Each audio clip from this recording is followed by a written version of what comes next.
Hey guys, welcome to Maths tutorial. In this video, we will learn to find the value of the square root of a quadratic third. We have taken square root of 5 plus 2 root 6 as an example.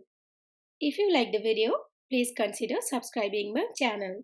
And don't forget to hit the bell icon. Please like, comment and share the videos. So let's start.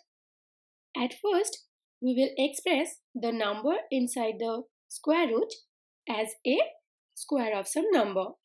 That is, we will express 5 plus 2 root 6 as a square of some number. Now note that the sum of 3 and 2 is 5 and the product of 3 and 2 is 6. So we can use 3 and 2 to rewrite this expression as a square of some number.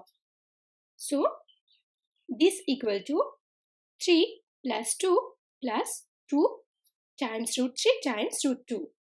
In the last part, we have used root AB equal to root A times root B, where A is 3 and B is 2. Now we will rewrite this expression in another form.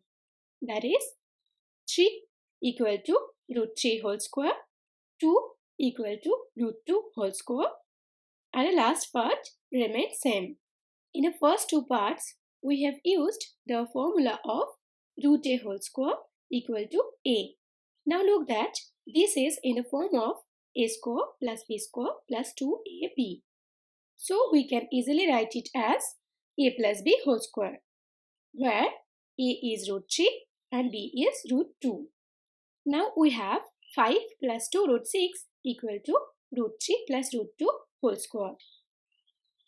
Taking square root on the both sides, we get square root of 5 plus 2 root 6 equal to square root of root 3 plus root 2 whole square, which gives us plus minus root 3 plus root 2 as our final answer.